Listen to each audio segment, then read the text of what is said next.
Sebentar lagi kita akan kedatangan tamu. Tamu kita bukan Jokowi, bukan Prabowo, bukan Erdogan, tapi tamu kita bulan suci Ramadan. Tanggal berapa orang puasa? Tanggal berapa? Tanggal berapa? Lobet orang-orang di Batam ya. Kecil suaranya. Tanggal berapa? 6 atau 5? Hah? Nah, itulah orang Indonesia. Bingung kita, Pak. Satu Ramadan bingung. Ada yang bilang tanggal 5, ada tanggal 6. Tapi satu Muharram sama semua. Ya. Nah, kita akan kedatangan tamu namanya bulan suci Ramadan. Ibuku di kampung, kalau dia mau kedatangan tamu, maka dia segera berbenah diri. Rumah dipel, spraynya diganti, gorden diganti, bahkan menu makanan pun lain dari biasa. Bahkan dia bilang, potong kue ayam, ada tamu mau datang. Coba, Masya Allah. Memang begitu mestinya kita dalam menyambut tamu, memuliakan tamu kita. Nah, insya Allah dalam hitungan beberapa hari lagi kita akan kedatangan tamu, yaitu bulan suci Ramadan. Bulan suci Ramadan ini banyak sekali namanya. 1, bulan puasa. 2, bulan penuh ampunan. 3, bulan penuh rahmat. 4, bulan dilipat gandakan segala kebaikan. 5, bulan ada di dalamnya bulan yang lebih mulia, satu malam lebih mulia daripada 1000 bulan. Banyak macam, subhanallah, banyak sekali nama-nama bulan suci Ramadan ini. Nah, untuk menyambut bulan suci Ramadan ini, apa yang mesti kita lakukan dan apa yang kita lakukan di bulan suci Ramadan? Apa yang perlu kita lakukan, persiapkan? Zaman saya dulu masih sekolah, itu kalau di Makassar kalau mau bulan Ramadan ada yang disebut minggu terakhir. Minggu terakhir itu dia senang-senang. Dia pergi ke pantai, tenggelam, terakhir betul. Ya, ada yang ngambil band, ya, elektron, nyanyi-nyanyi, bakar jagung, macam-macam. Tapi alhamdulillah lambat laun mulai hilang itu. Maka anak-anak milenial sekarang dia gantilah dengan istilah tarhib Ramadan, menyambut bulan suci Ramadan. Cuma saya kalau ceramah ini terganggu konsentrasiku kalau banyak anak-anak lari-lari. Itu dulu lari-lari sana. Itu bedanya orang Kristen. Itu orang Nasrani kalau dibawa anaknya ke gereja, dikasih duduk itu di sampingnya. Duduk kau nak, dengar itu pastor pendeta ceramah, khotbah. Kalau kita, duduk. Ada bilang mamanya, pi aku main nak. Pergi lah main itu anaknya. Dan begitu ditanya siapa anak itu, tidak ada yang mau ngakui, malu diakui anaknya. Ya, Bapak, saudara-saudara sekalian. Apa yang perlu kita lakukan menyambut bulan suci Ramadan ini? Yang pertama, kita harus mempersiapkan diri secara fisik. Kenapa? Ramadan itu, puasa itu puasa fisik. Puasa itu ibadah fisik. Tidak bisa orang puasa kalau sakit. Iya toh? Maka harus persiapkan fisiknya. Latihan dulu. Orang kalau main bola kan latihan dulu, bos. Mau main futsal, tidak langsung masuk main bola langsung, tidak. Kenapa? Keram kau punya otot, bisa jadi cedera ototnya. Maka ada pemanasannya dulu. Apa pemanasan sebelum masuk bulan suci Ramadan? Maka dimulai dengan apa? Kita puasa Senin Kamis dulu. Memulai dengan puasa-puasa sunnah. Supaya masuk Ramadan tidak kaget perutnya. Kenapa? Dia sudah terbiasa mulai latihan. Maka persiapkan fisik dulu. Yang berikutnya, selain fisik kita persiapkan apa? Ilmunya, datang di sini, datang pengajian-pengajian begini. Maka adik-adik sekalian, bacalah ilmu, baca kitab. Supaya apa? Masuk Ramadan kita tidak bingung. Adik-adik remaja, belajar fikih, belajar mana yang memakruhkan puasa, mana sunnah-sunnah yang lebih bagus, mana yang mengurangi pahala, puasanya tetap sah tapi kurang pahalanya. Bagaimana hukumnya mimpi basah ketika siang hari? Ini banyak saya lihat anak-anak milenial. Anak-anak SMA tuh, Ustaz, bagaimana hukumnya kalau kita lagi puasa siang hari mimpi basah? Ada tuh mimpi basah kalau siang tuh? Iya. Puasanya sah dengan catatan begitu bangun langsung pergi mandi. Bangun langsung mandi. Kalau mimpi. Kalau kreatif sendiri batal. Batal puasamu bosnya. Nah, itu harus ditahu semua itu. Termasuk bapak-bapak. Ada yang tanya, Ustaz, ternyata kalau malam boleh berhubungan suami istri. Ya boleh selama itu kau nikah. Halal. Yang tidak boleh siang. Selesai sholat subuh sampai maghrib jangan kau coba-coba. Kalau kau coba dekat-dekat istri dan kau offside, kartu merah. Apa dendanya? Puasa kau 60 hari berturut-turut. 60 hari berturut-turut. Kalau malam boleh. Maghrib sampai subuh boleh. Tiba-tiba ada bapak-bapak bilang, Ustaz, kalau malam betul boleh. Boleh. Masya Allah Ustaz, saya sudah 5 tahun biar malam tidak juga. Nah, kadongok kok. Makanya belajar kok bos. Ya, itu semua penting kita ketahui. Ustaz, bagaimana kalau menelan ludah pada saat puasa? Itu waktu kecil kan kita bilang kalau menelan ludah batal. Akhirnya kita meludah terus. Kering tenggorokan. Boleh kalau ludah, biar kau kasih keluar lagi, masuk lagi, keluar lagi, masuk. Boleh. Yang penting kau tidak tambah. Misalnya begini, tambah. Batal itu bos. Kalau yang di dalam tenggorokanmu keluar masuk, boleh. Yang penting kau tidak jijik. Keluar lagi. Nah, boleh kalau itu. Ya. Bagaimana kalau sikat gigi di bulan suci Ramadan? Boleh. Boleh. Yang penting jangan kau telan air.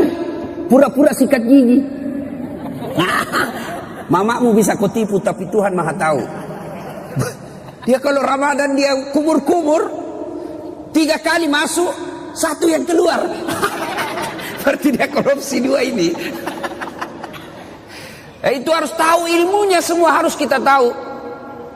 Bapak-bapak, ini ibu-ibu yang pengantin baru, harus tahu ilmunya, mandi junub. Ada yang bilang, Ustaz, katanya kalau Ramadan mandi junub, begitu selesai harus mandi junub. Begitu selesai hubungan suami istri mandi junub. Tidak. Tidak harus ketika selesai. Nanti mau sholat subuh baru mandi junub. Bukan puasa yang mewajibkan kita mandi junub, tapi sholat subuh yang mewajibkan bapak mandi junub. Ada orang dia bilang begitu selesai mandi. Sebelah capek kok itu bos. Kok pengantin baru. Sudah buka begitu. Mandi kok. Masih baik itu kalau jam 8. Pulang tarawih begitu lagi. Mandi kok lagi. 2 kali mau mandi. Sekalinya mau tidur jam 11 begitu. Mandi lagi. Bangun jam 2 begitu. Mandi lagi. Sekalinya mau makan sahur begitu. Mandi lagi. 5 kali mandi 1 malam. Mesek kok bos. Jadi kapan mandinya? Episode terakhir. Nah, ada juga kalau misalnya cuma ya kok ketawa anak muda, ini urusan orang tua. Nah, ada juga yang misalnya malam, misalnya jam 11 mau tidur. Ya. Kapan mandinya? Apakah sebelum makan sahur? Jadi kalau bapak makan sahurnya jam 2, apakah mandinya sebelum jam 2? Tidak. Bukan makan sahur yang mewajibkan bapak mandi junub. Tapi kapan? Sebelum sholat subuh. Jadi saya ulangi, sholat subuh yang mewajibkan ibu bapak wajib mandi junub. Bukan karena puasa. Itu harus ditahu semua. Maka sebelum masuk puasa, belajar. Belajar. Ya. Nah, persiapan secara fisik, kemudian persiapan ilmu, mendatangi majelis-majelis, mendatangi kajian-kajian. Tidak ada kajian, maka silakan googling, cari kok di YouTube, ceramah-ceramah, cari kalau ada perbedaan pendapat, bandingkan lagi. Menurut Ustadz Abdul Somad ini, menurut Adi Hidayat ini, menurut Khalid Basalama begini. Sudah itu, yang penting kau ikhtiar, sudah berusaha mencari ilmu, kau ragu, ikhtiar, salatlah, minta petunjuk dan hidayah dari Allah. Sudah itu, hakul yakin, jangan lagi ragu. Ini sekarang kan sudah banyak ustadz-ustadz kondang kok. Iya toh? Nah, cuma jamaah sekarang bukannya mengamalkan ceramahnya Pak Ustadz, dia jadi yuri. Dia menjadi tim penilai. Wah, kalau ini ceramah bagus, kalau ini bikin ngantuk, kalau ini jelek, kalau ini... Memangnya kau menjadi festival penceramah? Amalkan ilmunya orang, bukan membanding-bandingkan. Ya? Nah, sebelum masuk Ramadan. Berikutnya lagi, sebelum masuk Ramadan, apa yang perlu kita lakukan? Cari musuhmu. Cari bombe. Apa sih? Yang kau tidak bertutur sapa. Musuh. Gara-gara pilpres. Satu dukung Jokowi, satu dukung Prabowo. Bertengkar di grup. Akhirnya ketemu ndak baku sapa.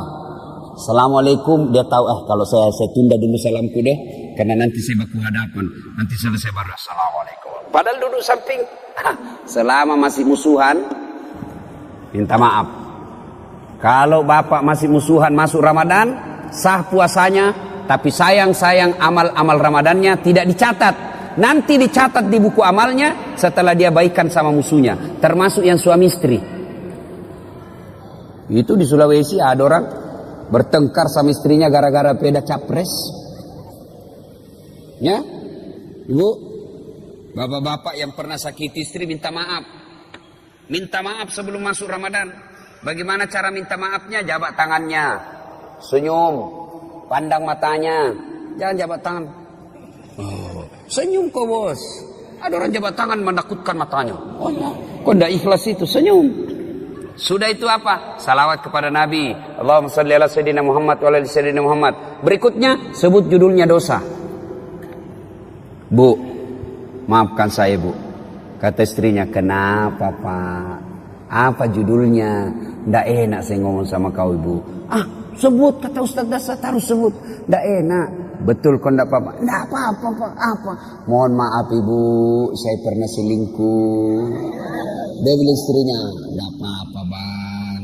Saya maafkan. Memang begitulah makhluk biasa, namanya manusia. Kadang-kala kita hilap. Saya maafkan bang, karena 2 bulan yang lalu saya juga selingkuh. Ya. Nah, selain itu Bapak Ibu sekalian, maka selainnya pertama persiapkan ilmu, persiapkan fisik, bersilaturahim. Itu yang kita lakukan. Nah, masuk Ramadan, maka yang harus banyak kita lakukan, pertama banyak-banyaklah berdoa. Doa kadang-kala tidak diijabah gara-gara apa? Kita tidak tahu etika dan tata cara dalam berdoa. Kita harus tahu apa penyebabnya doa cepat diijabah. Saya ingin menceritakan sebuah kisah yang pernah dituturkan oleh Rasulullah Muhammad SAW. Abdullah bin Umar berkisah. Abdullah bin Umar ini anaknya Umar bin Khattab. Dia bercerita, Abdullah bin Umar, suatu kali kami mendengar Rasulullah SAW berkisah bahwa ada 3 orang pemuda melakukan musafir, perjalanan jauh. Tiba waktu malam, maka mereka mencari penginapan, tidak ada rumah. Maka mereka nginap di dalam gua. Tahu gua? Tahu gua, Dek? Tahu? Itu batu, lubang dalam gunung. Masuklah mereka bertiga, karena waktu itu tidak ada hotel. Masuk bertiga. Begitu mereka tidur, bangun. Saat bangun, didapatinya pintu gua sudah tertutup oleh batu. Jadi anggaplah ini, ya anggap. Ini mulut gua tertutup batu. Mereka bangun, Masya Allah. Inna lillahi wa inna ilaihi rajiun. Tertutup pintu. Dia dorong, tidak bisa terbuka. Dorong lagi, tidak bisa terbuka. Akhirnya satu di antara mereka berkata, ayo kita minta pertolongan Allah. Bagaimana caranya? Mari kita berdoa. Majulah orang pertama berdoa. Ya Allah, saya pernah mengurusi ibu saya. Saya bekerja di pasar. Setiap hari, jika masuk waktu siang, waktu duhur, saya balik ke rumah saya dari pasar, jalan kaki berkilo-kilometer. Saya suapi ibu saya makan. Saya tuntun ibu saya makan.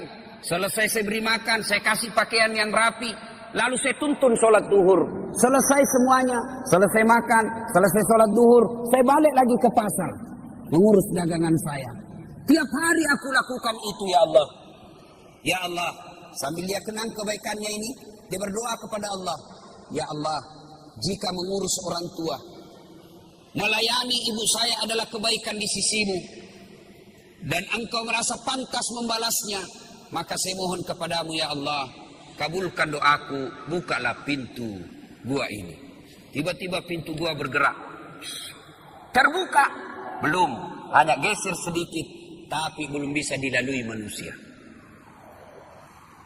Selesai berdoa, dia tunjuk orang kedua. Mas bro, kau lagi berdoa. Maju orang kedua berdoa.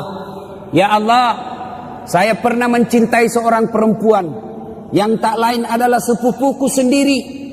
Saya sangat menyayanginya. Aku ingin sekali bersamanya.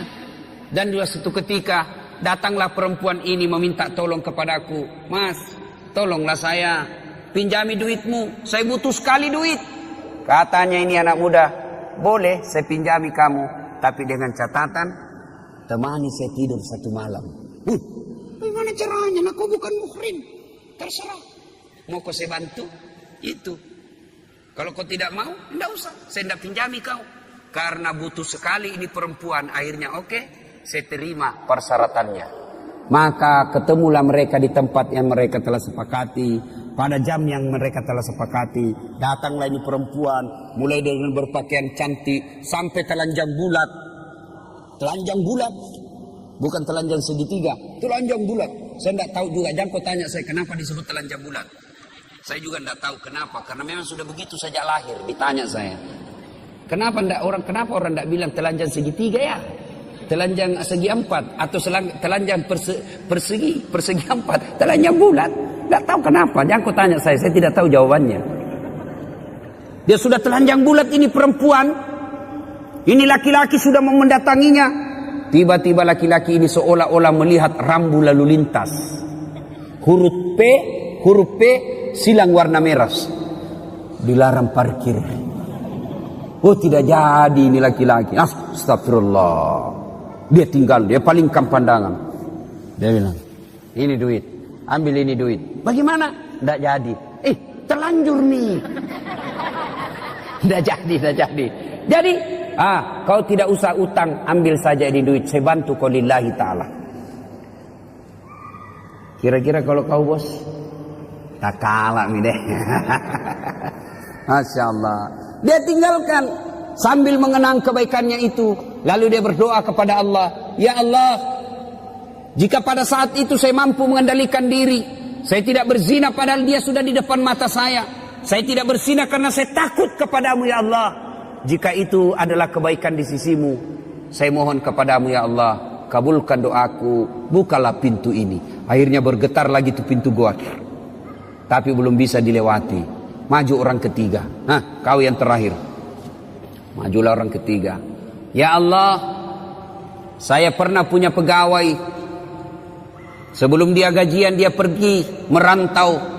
Maka aku simpanlah dia punya gaji bulanan. Gaji bulanan itu kemudian saya belikan seekor kambing perempuan, kambing betina hamil tidak ada suaminya. Kenapa ketawa? Namanya juga kambing. Wajar masa ada kambing akad nikah. Tapi sekarang banyak tuh cewek saingan sama kambing. Hamil tidak ada suaminya, deh beleng-beleng. Kambing lalu saya pelihara dengan baik. Mulai dari 1 ekor, beranak pinak menjadi puluhan ekor, kemudian menjadi ratusan ekor. Pada saat jumlahnya sudah ratusan ekor, datanglah pegawai saya ini menagih dan meminta gajinya. Mana gajiku? Lalu dia berkata, tuh gajimu, tuh ada di kambing. Ada semua itu kambing di lapangan. Maksudnya apa? Itu gajimu itu hari yang duitmu saya belikan kambing lalu beranak pinak. Itu semua kambingmu itu. Benar, iya itu kambingmu semua ini. Iya ambil semua. Dia ambil semua itu kambing, tidak tersisa satupun. Ini juga orang tidak tahu berterima kasih. Masa kau tidak simpan 1 ekor? Dia ambilnya semua. Ya Allah, jika memelihara amanah, dan tanggung jawab adalah kebaikan di sisimu, dan itu patut mendapat balasan, maka balaslah kebaikanku ini dengan mengabulkan doaku, ya Allah, bukalah pintu gua ini. Alhamdulillah, pintu gua bergeser. Alhamdulillah lagi, mereka sudah bisa keluar. Nah, ini hadisnya Imam Bukhari pada nomor hadis kalau saya tidak salah 119. Dikisahkan ini. Nah, dari kisah ini apa pelajaran yang bisa kita ambil? Apa pelajaran yang bisa kita petik dari kisah ini? Pertama, ternyata tidak ada manusia yang tidak ada masalahnya. Adik-adik, ada enggak di sini yang tidak ada masalahnya? Ada? Jatuh cinta. Apa masalahmu? Dia suka enggak saya? Nah, sudah disuka, selesai masalahmu? Belum. Lamar. Dia terima enggak saya? Sudah dilamar, selesai masalah? Tidak, masalah baru. Apa? Uang panai. Orang Bugis uang panai, cocok enggak? Oke, diterima uang panai, masalah mencek. Selesai itu, menikah. Sudah menikah, selesai masalah? Tidak. Apalagi mau punya rumah. Sudah punya rumah, selesai masalah? Tidak. Mau punya anak. Sudah punya anak, selesai masalahnya? Tidak. Langsung tua dilihat istrinya, jelek lagi dilihat istrinya. Mau lagi kawin lagi. Coba, tidak orang tidak ada masalah, semua ada masalah. Bahkan ini saya lihat semua ini muka-muka penuh masalah ini semua ini. Yang paling banyak masalahnya sekarang itu caleg yang tidak terpilih dan banyak utang balihonya. Itu paling banyak masalahnya itu. Ayo, tidak ada orang tidak ada masalahnya. Semua punya masalah. Belajar dari kisah tadi. Jangankan kita yang tinggal di kota Batam. Ini saja manusia dalam gua ada masalahnya. Apalagi kita. Jangankan kita yang banyak dosa dan kesalahan. Yang hampir tiap hari punya dosa. Hampir tiap hari punya maksiat. Nabi dan Rasul tidak ada dosanya itu Nabi Muhammad. Apa tidak punya masalah? Penuh dengan masalah hidup beliau.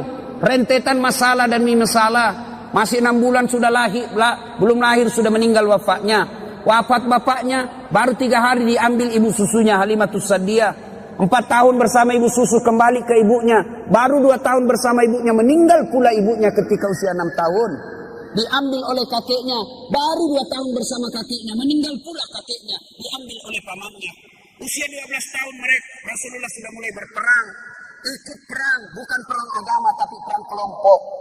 Usia 16 tahun mulai berdagang bersama paman beliau, jalan kaki naik unta ke Syam, penuh dengan masalah. Di Mekah diusir dari kampungnya. Siapa yang mengusirnya Nabi? Bukan orang lain. Siapa yang mengusirnya? Pamannya sendiri. Nabi saja penuh dengan masalah. Minta pertolongan ke Taif. Apa dibantu di Taif? Tidak, dilempari satu kampung di Taif. Nabi penuh dengan masalah. Apalagi kita. Kalau begitu, bukan masalah kita. Masalah kita adalah bagaimana mengatasi masalah. Itu.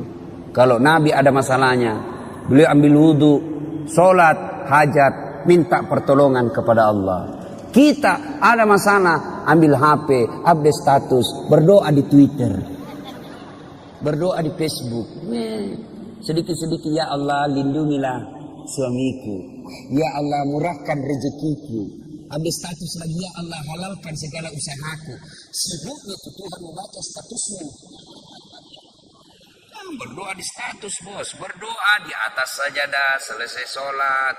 Maka adik-adik ketika ada masalah, diajarkan dari kisah ini, semua ada masalah. Tidak ada manusia yang tidak ada masalahnya. Kamu pikir Ustadz tidak ada masalahnya? Ustadz juga banyak masalahnya. Satu hari dikasih 5 ceramah, masalah itu juga. Coba. Kadang-kala datang capek kita selesai ceramah disuruh lagi selfie. Selfie sudah selfie lagi selfie. Orang sudah keringatan capek selfie. Disuruh senyum orang capek ini. Coba.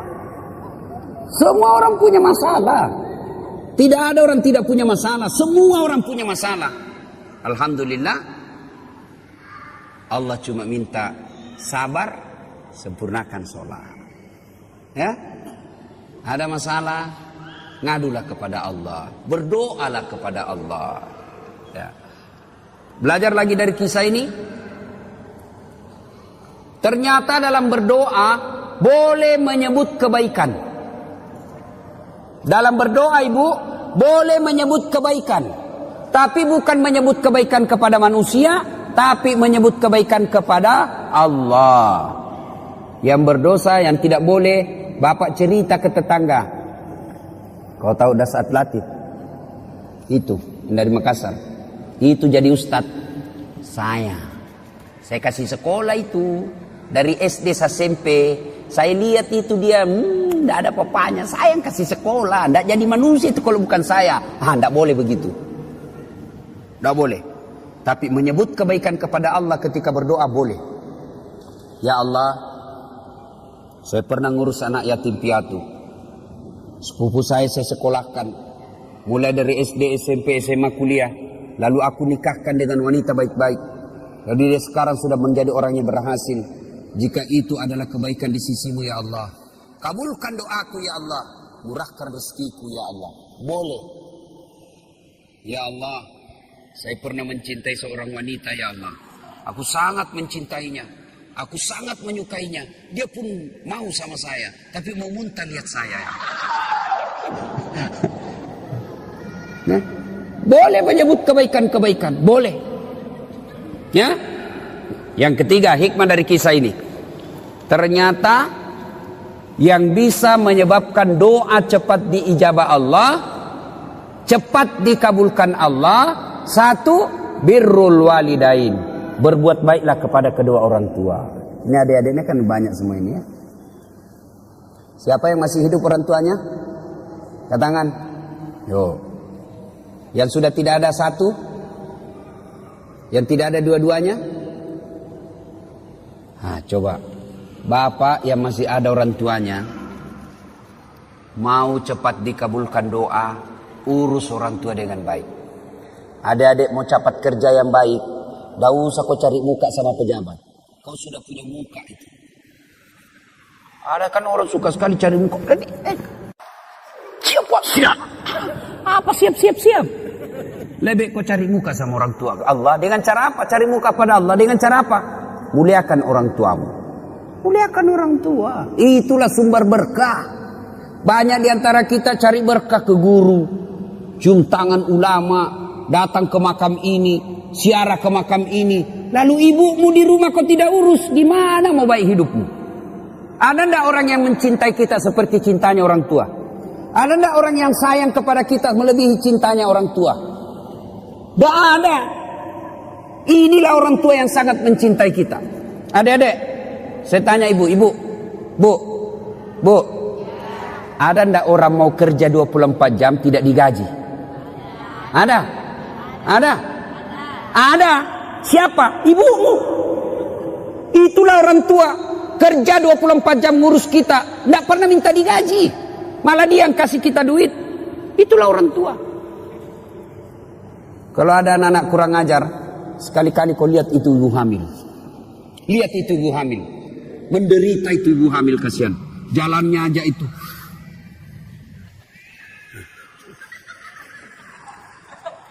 Coba tuh. Apalagi kalau dia sudah 7 bulan. Kakinya ada di sini. Naik lagi di sini. Mesut. Coba. Kasihannya itu ibu hamil. Dah. Apalagi kalau dia tidur. Coba lihat ibu hamil kalau tidur. Nggak ada enaknya. Satu aja kasihan gayanya itu, gaya pasrah.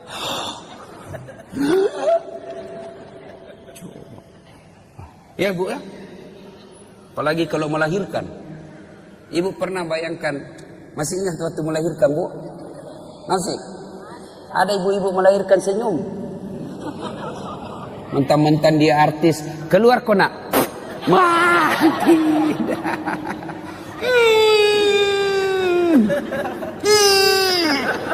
Dia bilang ibu bidan, ya ulang lagi. Gigi besi. Coba itu. Begitu anaknya lahir cacat, apa dia tempelin? Kurang ngajar 9 bulan kau ganggu, kau siksa saya, tidak ada telingamu. Tidak, justru yang cacat paling dia sayang.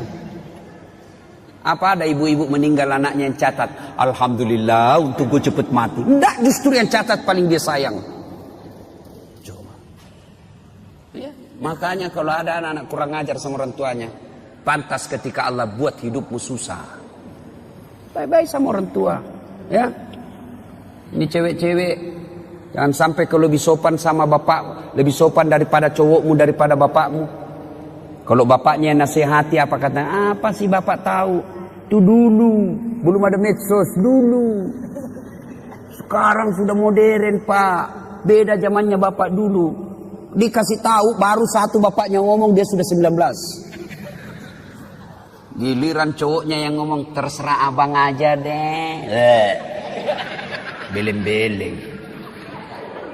Tahu beleng-beleng? Tahu beleng-beleng? Ah itu beleng-beleng itu makan es krim ditiup. Oh, Pak.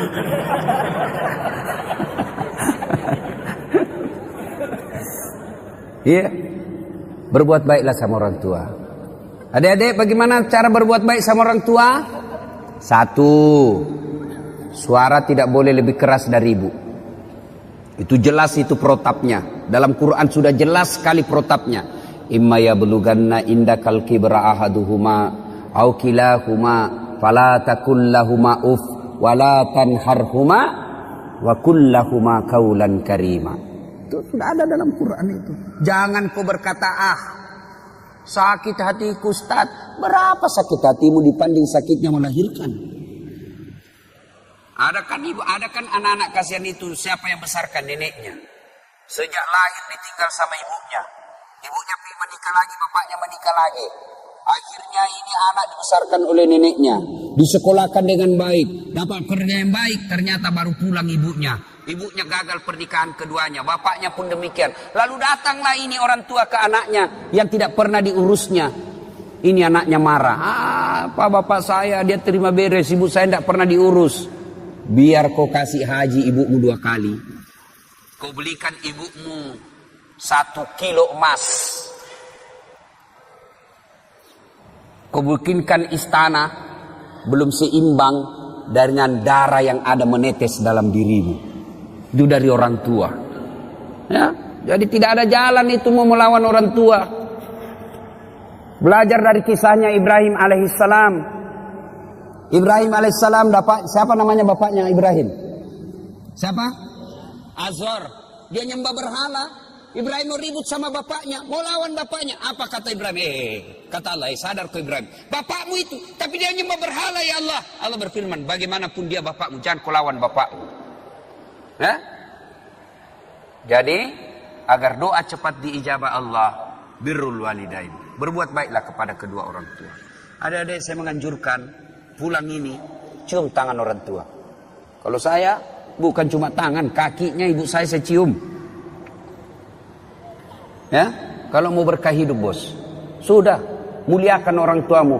Allah yang ngurus kamu, bisa beli mobil, bisa punya rumah, berapa istri yang baik. Caranya apa?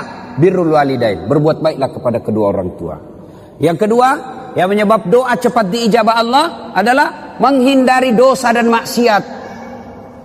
Bagi kita laki-laki, dosa yang paling besar itu apa? Dosa perempuan. Tapi ini perempuan, tolong kami kerjasama. Ya, kami ini laki-laki jaga mata, tolong kalian jaga akhlak. Biar kami setengah mati jaga mata, kalau kalian gentayangan susah. Masa kita mau jalan begini terus? Ada paha, ada dada, ya pasti dia dilihat barang bagus bos. Tapi jangan kok aniaya kami. Saya ini paling kasihan saya itu kalau di Makassar. Saya keluar rumah sholat duha dulu, berdoa dulu, zikir dulu. Baru 10 menit keluar dari rumah di jalan, habis saya punya zikir. Sebelah kanan dada, balik ke kiri paha, di depan kita dada, balik ke belakang pantat. Waduh, habis. Dia bilang orang, kenapa kau lihat Ustaz? Pasti dilihat, barang bagus bos. Makanya jangan, kata Nabi, jangan gara-gara perbuatanmu orang berdosa. Ya, kita ini dosa yang paling gampang membuat kita masuk neraka, mata. Itu ini yang paling gampang masuk neraka kita. Tadi lihat tiba-tiba kita sikir. Tiba-tiba lihat cewek, ada cewek cantik. Kelihatan pahanya. Kira-kira kalau lagi duduk depan rumah lihat cewek kelihatan pahanya, apa kau baca cowok? Apa? Bukan alhamdulillah bos. Bukan. Apa diucapkan? Subhanallah, maha suci Allah yang telah menciptakan keindahan itu. Bukan itu paha dipuji, tapi Allah dipuji karena dia ciptakan itu paha indah. Maha suci Allah yang telah menciptakan keindahan itu. Itu pahala. Orang Bugis bilang dalemak galendrong. Rezekimu itu bos. Kapan batasnya? Batasnya kedipan. Begitu berkedip, istighfar, palingkan pandangan. Astagfirullah. Jangan juga setelah kau tahan kedipannya. Pas berkedip dia bilang astagfirullah. Tapi matanya tidak dipalingkan. Astagfirullah. Astagfirullah. Bukan begitu. Ya, jelas ya. Menghindari maksiat, menghindari dosa. Dan dosa buat kita ini anak muda, yang paling besar peluang kita berdosa adalah zina. Perempuan. Makanya adik-adik sekalian yang sudah sarjana atau sudah tidak punya cita-cita untuk kuliah, tamat SMA, dan kau sudah mulai pintar berdewasa mencari-cari nafkah, segeralah menikah. Tidak usah khawatir, rezeki Allah yang ngatur. Nah, menghindari maksiat, menghindari dosa. Dan yang ketiga, yang membuat doa kita cepat diijabah Allah adalah memelihara amanah. Amanah tidak mesti jabatan. Ini kita semua ada amanah kita. Tanggung jawab kita ada. Ibu bapak orang tua tanggung jawabnya apa? Ngurus anak. Ketua RT amanahnya apa? Ngurus rukun tetangga. Caleg amanahnya apa? Suara rakyat. Itu semua amanah. Orang yang memelihara amanah maka akan mengabulkan, akan menyebabkan cepat doanya dikabulkan Allah. Saya bukan caleg Ustaz, anggota DPR bukan, ketua RT bukan, ketua organisasi bukan. Apa amanah yang Allah berikan kepada kita? Amanah yang Allah berikan kepada kita adalah anggota tubuh. Ini semua nanti akan ditanya. Mata kita akan ditanya, tangan kita akan ditanya, kaki kita akan ditanya. Dalam Al-Quran kan Allah jelaskan, Bismillahirrahmanirrahim. Al-yawma nahtimu ala afwahihim wa tukallimuna aydihim wa tashhadu arjuluhum bima kanu yaksibun. Tangan kita akan bicara, mulut kita akan bicara, kulit kita akan bicara atas segala nikmat. Nikmat itu amanah yang Allah berikan kepada kita. Mata ini amanah yang Allah berikan, maka jangan dipergunakan kecuali yang bermanfaat. Cara membersihkan anggota tubuh dari dosa. Anggota tubuh ini dibersihkan dari dosa dan kesalahan. Bagaimana caranya? Salah satu caranya ketika wudu. Berapa kali minimal kita wudu? Berapa kali minimal wudu ibu? Berapa? Minimal 5 kali. Sholat 5 waktu. Maka Nabi mengajarkan setiap wudu kau doa. Mulai dibasuh tangan. Jari-jari mulai. Itu sudah diajarkan doa. Ya Allah, ampuni dosa yang telah dilakukan tangan saya. Tangan kanan jari-jarinya masuk, jari-jari kiri masuk. Yang panjang kukunya hati-hati, bisa masuk setan di situ. Sambil berdoa, ya Allah, ampuni dosa yang telah dilakukan tangan saya. Apa dosa tangan? Orang Makassar bilang kokbi. Apa kokbi? Colek. Teman SMA dicolek. Coleknya dengan nafsu. Bisa itu dibedakan bos, colek teman dengan colek syahwat. Kalau colek teman sedikit saja dia nih. Kalau colek nafsu pak 5 jari. Nah itu colek nafsu itu. Itu ada yang berdosa begitu, maka kita minta ya Allah ampuni dosa yang telah dilakukan oleh tangan saya. Lalu dibasuh lagi mulut, kita berdoa lagi, ya Allah ampuni dosa yang telah dilakukan mulut saya. Disunnahkan masukkan jari-jari, syukur-syukur kalau bisa sikat gigi. Ya Allah ampuni dosa yang telah dilakukan mulut saya. Apa dosanya mulut? Gosip. Nah ini. Aslinya ini perempuan. Atau ada laki-laki tukang gosip? kelainan jenis kelamin kok itu. Kalau perempuan memang fitrahnya itu tukang gosip. Gini duduk-duduk begini damai tapi gersang. Dia ada tapi matanya itu sinis. Nah, itu. Ya. Nah, dibasuh lagi hidung. Basuh hidung dimasukin sunnah itu, masukin air sedikit. Baru keluarin. Nah. Baca ya Allah, ampuni dosa yang telah dilakukan hidung saya. Apa dosanya hidung? Kau lebih tahu lah. Mencium yang bukan landasannya. Sudah itu membasuh wajah. Ini yang paling banyak. Ya Allah, ampuni dosa yang telah dilakukan oleh mata saya dan putihkanlah wajah saya di padang mahsyar kelak. Nah, apa dosa mata? Ngintip. Nah, itu dosa. Maka kita minta ampuni dosa yang telah dilakukan mata saya dan putihkanlah wajah saya di padang mahsyar kelak. Salah satu tanda umatnya Rasulullah nanti di akhirat, wajahnya bercahaya ibarat bulan. Nah, sudah itu dibasuh lengan. Ini yang paling banyak kita salah. Basuh lengan sunnahnya dari jari ke siku. Ya toh berarti prakteknya begini kan?